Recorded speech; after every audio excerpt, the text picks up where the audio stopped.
Hi everyone, and welcome back to the Botanical Witch. I hope everyone is doing well, staying safe, and having a fabulous day. I wanted to take you along and show you how I make one of my muscle soothing infused oils. I'm doing this today because for the past week I have had terrible tension in my shoulders from stress, from sitting at a table and working on the computer, that sort of thing. So I wanted to make one of my soothing oils, and I thought this would be a great time to show you exactly how to make this. Now, I will say that there are a lot of different herbs you can use for muscle soothing and muscle pain. There is a whole list of them. So what I'm using in this recipe is definitely not an exhaustive list. These are just the herbs that I found work best on my body and work best with my pain levels. So you are more than welcome to take this recipe and make it your own. If there's something that you're just not happy with, it doesn't work well for your body, switch it out or leave it out altogether. So I just want to point that out to begin with. Now the herbs I'm using are, of course, calendula. And I'm using calendula because it's a soothing anti-inflammatory and it can help with sore muscles and spasms. So I am going to add some calendula to this jar, and you are more than welcome to use any size jar you would like. I don't want to make a huge jar because I don't want this oil to go rancid before I have the chance to use it all up. Okay, so I'm using about that much calendula. Now the next one I'm using is arnica. And arnica is a very well-known anti-inflammatory herb, and it's perfect to use for sore muscles, sprains, sore joints, that sort of thing. So I'm going to add a little bit of arnica in this. And normally I like to use, fresh arnica for this, but I don't have obviously fresh arnica, so I am using the dried. Okay. And that's what it looks like. And I really don't want to fill this jar completely up with herbs because then there will be more herbs than there is oil. The next herb I'm going to use is peppermint. And peppermint is really good for soothing sore muscles and is an anti-inflammatory and analgesic. It's also a bit cooling to the skin, which is nice for sore muscles. So I may just pour this in there. Let's see what that looks like. I need a little bit more peppermint. Okay. There's the peppermint. Okay, the next one I'm adding in, let me get a hold of the jar, is lavender. And lavender, I'm using this because it's very calming and soothing to muscle pain, and it can actually relieve the stress and the tension to that area. So let me put that down.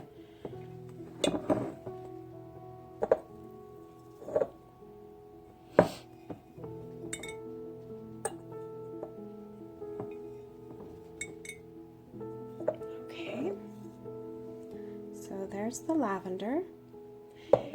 Okay, and the last ingredient I'm using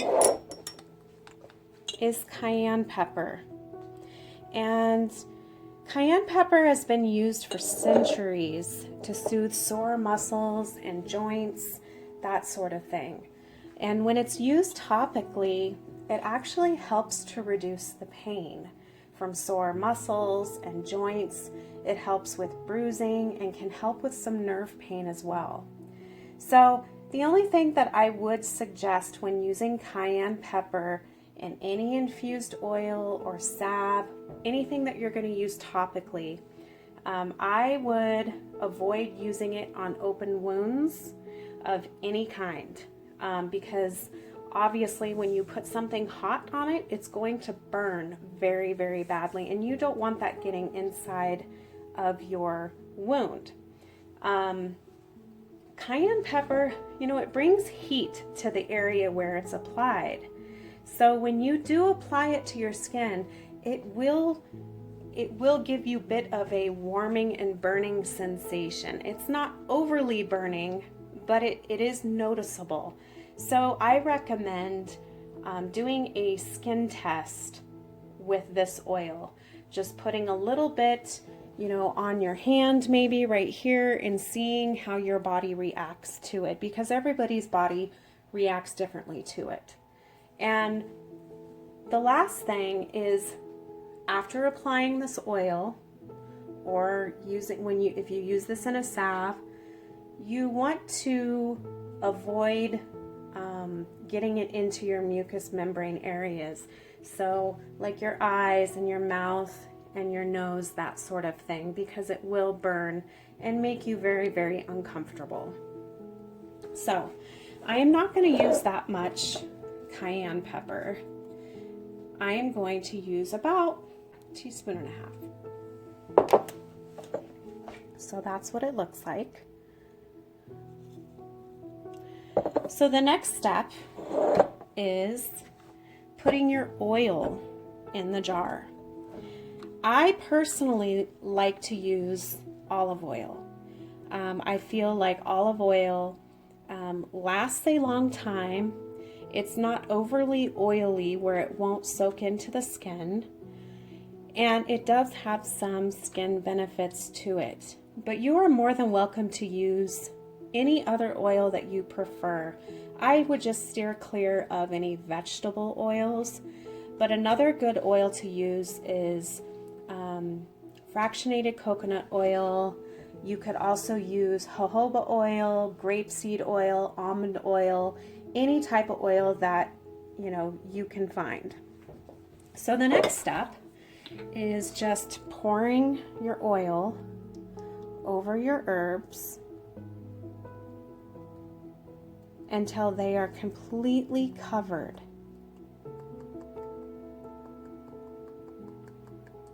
And I like to fill my jars up almost to the lip at the very top. I do want to give it a little bit of a stir to incorporate that and all the other herbs together. And I may need to replenish this oil as the herbs soak up the oil. I may need to refill it a little bit, which looks like I do.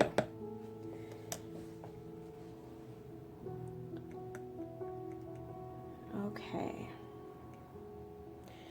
All right, so once you have everything incorporated and stirred together, you want to put a lid on it tightly and just give it a shake.